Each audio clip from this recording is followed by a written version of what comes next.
الحمد لله نحمده ونستعينه ونستغفره ونعوذ بالله من شرور أنفسنا ومن سيئات أعمالنا من يهده الله فلا مضل له ومن يضلله فلا هادي له وأشهد أن لا إله إلا الله وحده لا شريك له وأشهد أن سيدنا ومولانا محمدًا عبده ورسوله أرسله بالحق بشيرًا ونذيرًا وداعيًا إلى الله بإذنه وسراجًا منيرًا أما بعد فقد قال الله تعالى وتبارك في كلامه المجيد وفرقانه الحميد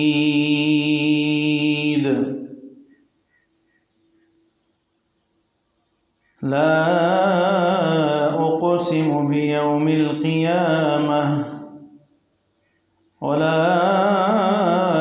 أقسم بالنفس اللوامة أيحسب الإنسان أن لن نجمع عظامه بلى قادرين على أن نسوي بنانه. عزتمند مسلمانانو، د قیامت علامات مونږ شروع کړیو او قیامت راتلل دا حق دی او د قیامت نه مخکې نخې راتلل دام حق دی. خو ما تاسو ته ویلو چې هغه نخې به مونږ بیانو چې هغه ظاهري شوي دي، نو هغې نښو کې مونږ اته نښې بیان کړې وي.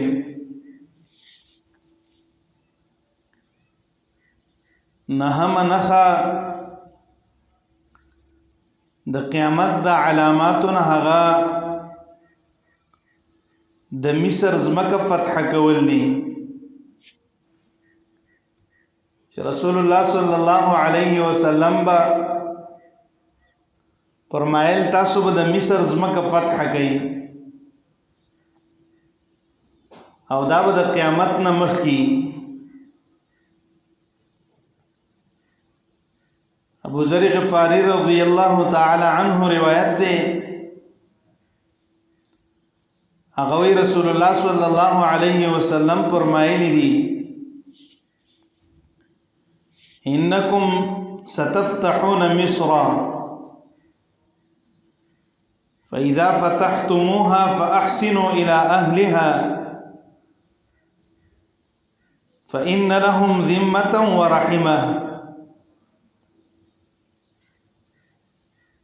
رسول الله صلی الله علیه وسلم فرمای زرده چې تاسو به د مصر ځمکه فتح کړئ فإذا فتحتموها فأحسنوا إلى أهلها فإن لهم ذمة ورحمة. چې دا مصر کله تاسو فتح کړئ نو د دې مصر والاو سره به ګورئ احسان کوئ، ځکه فإن لهم ذمة ورحمة،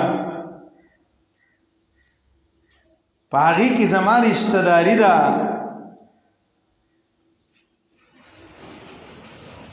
او هغه رشتہ داري لحاظ وګورئ تاسو ډیر زیات به ساتئ. ګور رسول الله صلی الله علیه وسلم د رشتې څومره زیات خیال ساتي.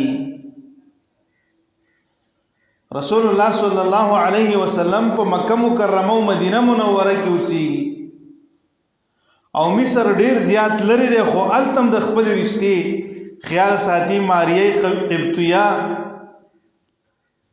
چې د رسول الله صلی الله علیه وسلم وینځوا او د هغه وینځنه الله ابراهیم ورته بچي ورکړو.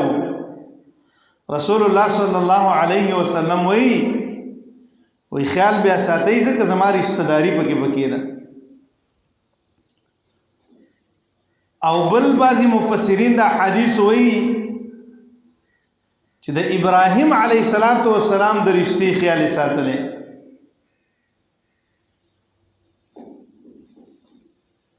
ځکه هاجره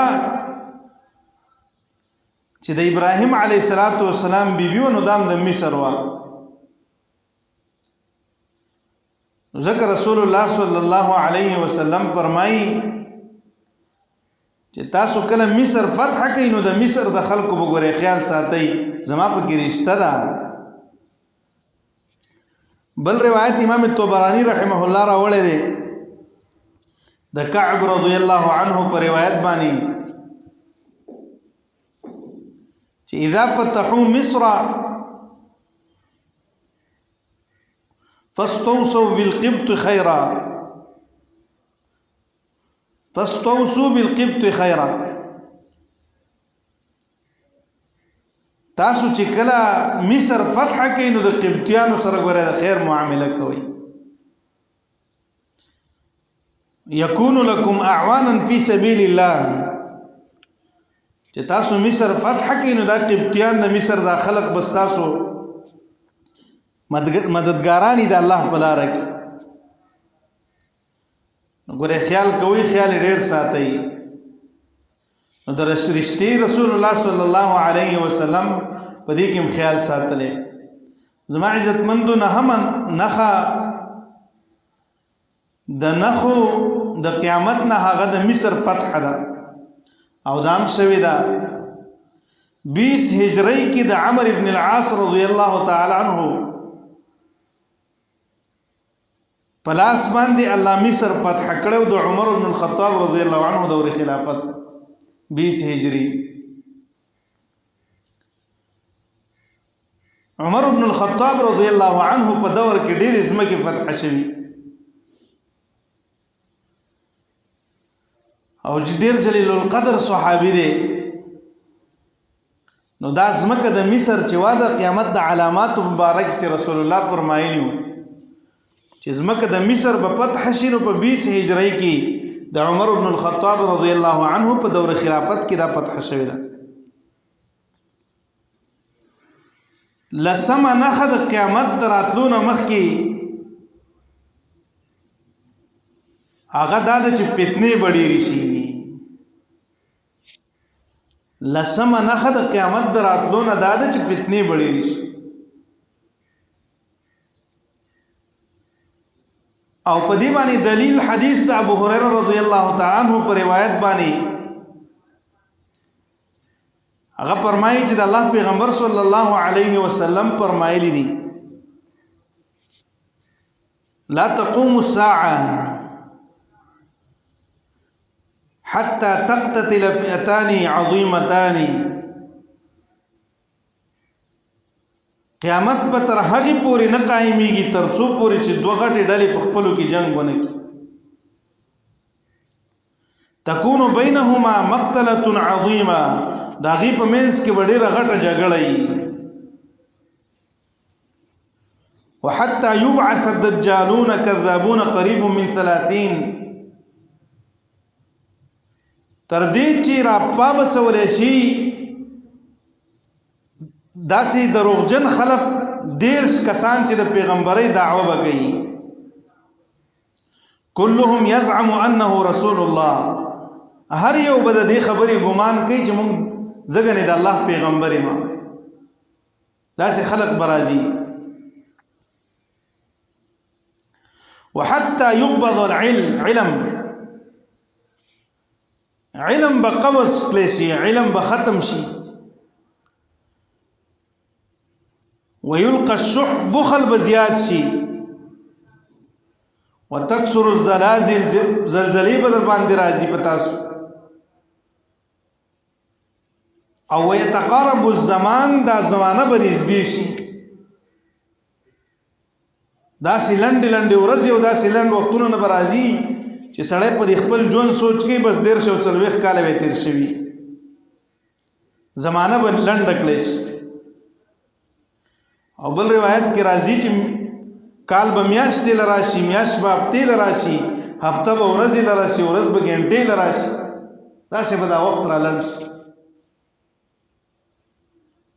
زما عزتمندو هغه وخت دی وتظهر الفتن.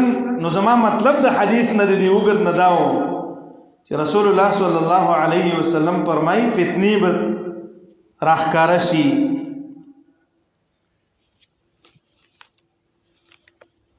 او يكثر الحرج وهو القتل. جنگونه بډیر شي، جنگونه قتلونه به عام شي، هر ځای به قتلونه. سار چر پاسي بس کا اخبار ګورم قتل به یو کړي، ریډیو ټي وي موبایل ګورم قتلونه به یو پلاني ځای کې دا قتل او شستاني ځای کې دا قتل شو. ګور سوار له 100 کال مخکې رسول الله وی دا به راشي. وحتى يكثر فيكم المال. پتاسو کې بد الله پیغمبر وی مال سیوا شي مال. فيفيض حتى يهم رب المال من يقبل صدقه.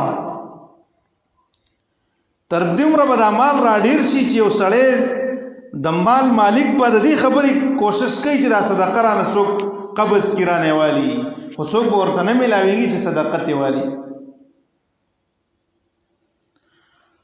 او بل دا حتى يتطاول الناس في البنيان.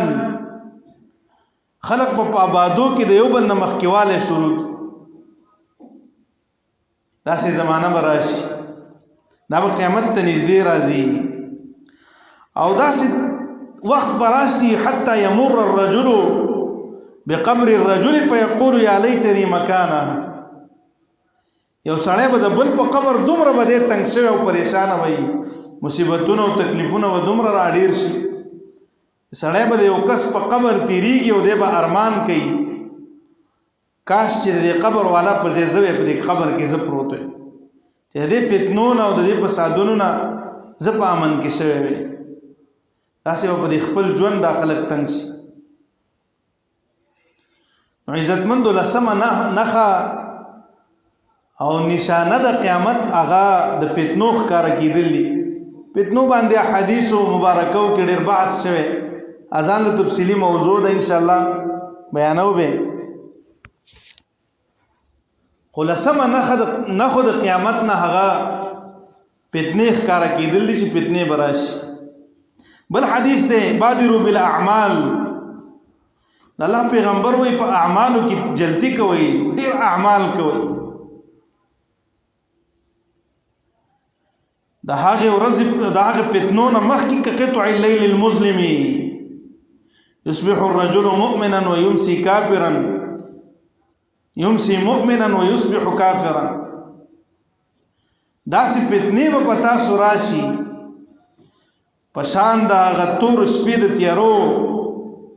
سړی به سحر مؤمنی او ماخام ته به کافری، ماخام ته به کافری او سحر به مؤمنی. داسې به د ایمان ساتل ډېر زیات مشکل شي. عزتمندو دا راغلي دي دا موبایل څومره عظیم او غټه فتنه ده چې زما اوستا په کور کې بچې ودکیږم په موبایل، را پاسیم په موبایل. چې کوم سنت رسول الله صلی الله علیه وسلم خودلی چې خوب بڅنګ کې پاسی به د خوب نه څنګه منځ خلا ډیره غټه خبره ده سحر منځ. خو زما عزتمندو د دینه بل غټه فتنه شته. دا به مونږ چې واړو لا تاسو چې زما عزتمندو چاله غټي وی نو لیدل نو څه به ویل چې راسسیز برازي او خلکو به ویل تار راغلی دی دا د ټي وي ته لګېدلی او تصویر پکې ښکاري قبرونه راته وایي او خلکو به داسې څیز به راشي مونږ سره به په جیبونو کې را سره تار به هم پسې نه وي خبرې به پې کېږي مونږ به ناشنا ګڼلو هغه دا دی راغی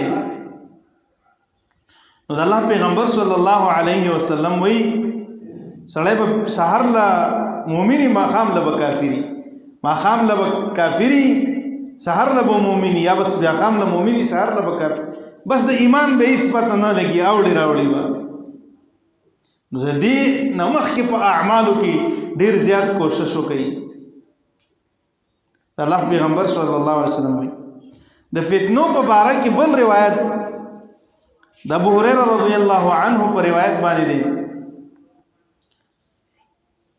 ستكون فتن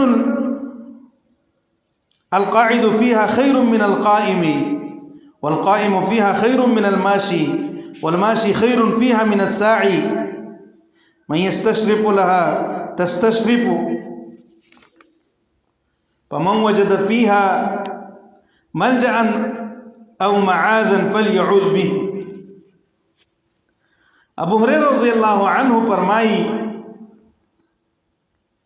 پتا سو باندې بداسي فتنه راشي الله پیغمبر وایي چې القاعد فيها خير من القائم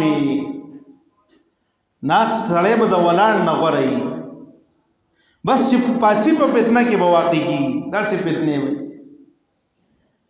او چې اسی او سړی ناس ته او ذکر کوي اسیم ناس ته ذکر نه کوي دا به دی ولار سړی غوړی ځکه د فتنې ته نه پاس کوي دا سي سختي په ودرېدو کې به فتنه راځي والقائم فيها خير من الماشي ولار سړی به د تلون کې نه غوړی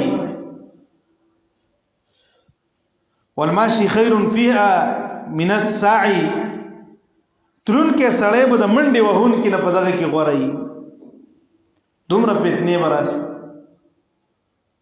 او مې استشرف لها تستشرف سوق چې د فتنو ته ځان ورخ مخامخ کوي د الله پیغمبر فرمایي صلی الله علیه وسلم دا فتنې به د ځان تراکاږي داسې فتنې براش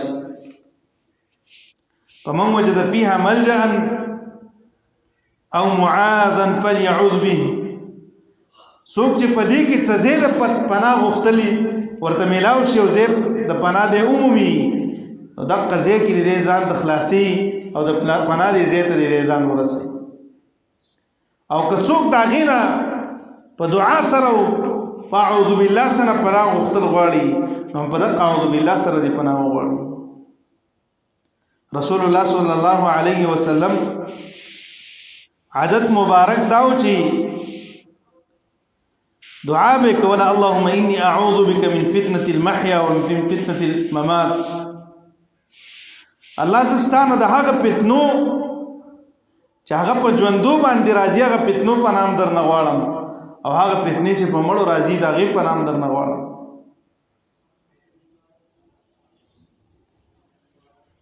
رسول الله صلی الله علیه وسلم وی فرمایي چې کتاسو کې څوک په دغه کې د خلاصي ځای به مو یا خلاصي ځای ته دلار شي خلاصي ځای خو د جمعات نه بغیر بل نشته د الله د کلام نه بغیر بل نشته د حدیث د رسول الله صلی الله علیه وسلم نه بغیر بل نشته د دین په یو کار کې د تک نه بغیر بل نشته خلاصي خو په دین کې دی بس دین باندې بخلاصي بل روایت په اوري په دې باندې چې فتنې ورازي د عائشہ رضی الله تعالی عنها روایت ته فرمایي چې رسول الله صلی الله علیه وسلم راوته نیمه ورځ نیمه تیر شوی په داسې ټیم کې راوته او د ځان نه کپړه تاو کړی و وهو ينادي بأعلى صوته أيها الناس أضلتكم الفتن كقطع الليل المظلم أيها الناس لو تعلمون ما أعلم لبكيتم كثيرا وضحكتم قليلا رسول الله صلى الله عليه وسلم صادر د ځان نه تاو کړو او راوته په ډیر تیز او چت आवाज باندې ویل اے خلقو اضلتکم الفتن پتا سمانی فتنی را سورې کیدون کی دی فتنی در باندې راتلون کی ک قطع الليل المظلم پشان دهغه تکي تور شپې ايها الناس اے خلقو لو تعلمون ما اعلم کچرت تاسو هغه سوچ زی پیژنم او هغه تاسو پیژاندې تاسو دا غینه خبر وې کم سنه چې زه خبر یم لبکیتم کثیرا وضحکتم قلیلا نو خامخه به تاسو ډیر زیات جړلی او لږ مم خندلی داسې حالات په تاسو را روان دي چې کداغه حالات تاسو ته پته وي ماته چې الله څخه خودري تاسو به خندام پریخي وي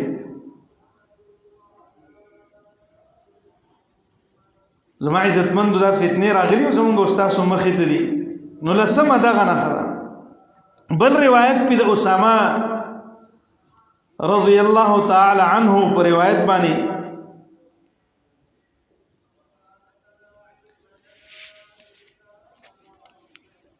فرمایي اسامه رضی الله تعالی عنه چې رسول الله صلی الله علیه وسلم تشریف راوړ علی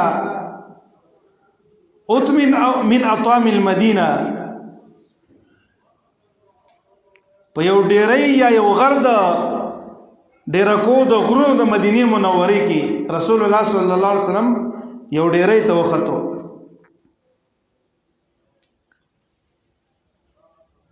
او وی فرمایل چې هل ترون ما ارى سچ زوینم صحابه او خلق تاسو غوینه صحابه ورته الله مونږه خو نه وینو د الله پیغمبر رسول الله صلی الله علیه وسلم ورته فرمایل چې فإني لا أرى الفتن زخما خفتنی وینم تقع خلال بيوتكم كوقع القطر دا فتنی تاسو دی کورونو دی منزونو ته دی درمیان ته دا سراتون کې دی پشان د قطرو د باران څنګه باران راځي او تاسو به د کور کې را پریوزي او دا سه فتنی پتا سو باندې مراتلون کې دي نو هغه فتنی زما عزتمندو مونږ او تاسو او فتنی به راځي په ټوله دنیا باندې خدای الله پیغمبر صلی الله علیه وسلم فرمایي چې د ټولو نه زیات فتنی په عراق او دا د مخکې را روان دي لکه دا خوارج شو قدریه شو معتزله شو دا ټول ډلې د عراق نه جوړې شوې دا فتنې په دوه قسمه باندې دي یو د شبهات فتنې دي یو د شهوات فتنې دي چې سړی په دین کې په شک کې کوي خپل مطالعه د دین ته نه ګوري نه پریدي کتاب کترو ته نه پریدي بس په اوریدلو پسې سړی رواني په شبهه او شک کې غورځول کېږي څوک ورته څه خبره وکي بس پاغه پسې رواني دا فتنې به عامش او دا نن سبا شته دي بل شهوات خواهشات پسې واشي او د الله پیغمبر صلی الله علیه وسلم فرمایي په شهواتو کې د ټولو نه بدترینه فتنه هغه زنانه دي زنانه زما عزتمندو دا فتنی دا نه هم ول سما نخه چې مونږ تاسو ویل چې مصر به فتح شي او په تاسو باندې به فتنی راځي او هغه فتنی مونږ تاسو ان شاء الله بیا به چرته بیان کو د علاماتونه بعد نو د دې ورځې لپاره عزتمندو تیارې دي هر سړی د خپل ذهن کې سوچو کې چې دغه ورځې لمې څومره تیارې کړي د دې تقریر مقصد رواج نه دی چې دا یو رواج دی چې جمعې پر ورځ به تقریر وشي او بس مونږ ټول کونو د تلل شو د جمعې د منځ رواج دی دا عزتمندو زمونږ استادو فرض دي جزاک نو په دې باندې به مونږ او تاسو عمل کوو د دې لپاره به د آخرت لپاره به تیارې کوو د آخرت لپاره به ځان وړاندې کوو دې ته چې آخرت هم ښایسته شي داسې نه چې سبا د الله مخې ته ورځو او د الله مخې ته زما او ستا سره سم نه وي نو داسې سخت ورځ را روانه ده، داسې د تکلیف ورځ را روانه ده. د هغې تکلیف په ورځ باندې به بیا موږ او تاسو ته مشکلي چې اوس هم تیاری ونه کړو. د دې فتنو نه ځان وساتئ، د خپل بچي د دې فتنو نه بچ کړئ، د خپل کورونه د دې فتنو نه بچ کړئ. په دې کې د قرآن رڼا راولئ، په دې کې د حدیثو د رسول الله رڼا راولئ. انشاءالله آخرت به زموږ او ستاسو الله ښایسته کوي. الله یې د عمل کولو توفیق راکړي. د جومات کې ماشاءالله کار وشو تېره جمعه زه ومنه، او دا جومات ماشاءالله د ډېر لرې نه اوس ښکاري. دا مسجد دا د الله کور دی، او د الله کور چې څومره ښکلی هغومره پرې مونږ او تاسو هم ښکلي ښکارو. نو هغه حاجي صاحب چې کوم دا جومات کې دا تعاون وکړو، دا رنګ یې پکې وکړو، او دغه شانتې ښایسته کو سپینې کو، دغه شانتې د کور دی الله ښکلی کړي، او الله دې ورله په جنت کې ښایسته بنګله ورکړي. او د الله پیغمبر صلی الله علیه وسلم فرمایي من بنا لله مسجدا بنا الله له بیتا فی الجنه. څوک چې د الله دپاره کور جوړ کړي، الله به ورله په جنت کې بنګله ورکړي، الله به ورله جنت کې بنګله تیاره کړي. نو عزتمندو دا د جنت د بنګلې مستحق دی ماشاءالله چې دا کار یې وکړو، او نور ملګري په دې جومات کې ډېر تعاون کوي. الله دې د ټولو ملګرو، ما تاسو ته دا هم ویلي چې څوک په دې جومات کې تش مونځ کوي، دې مونځ ته راځي، دا د جومات آبادول دی. یو تعمیر د جومات دی، یو عبادت په جومات کې کول، دا دواړه آبادول د جومات دی، او په دې دواړو باندې به اجر میلاویږي، او دا صدقه جاریه ده. الله دې د حاجي صاحب ته د دې پورا اجرونه ورکړي. څوک هم په هر یو جومات کې او په هر ځای کې د الله په کورونو کې تعاون کوي، الله دې ولا په ډېر څه باندې بدل کړي. اقول قولي هذا واستغفر الله لي ولكم ولسائر المؤمنين. الله ګناهونه مو معاف کړي، آخرت هم ښایسته کړي، د قبر د حشر د میزان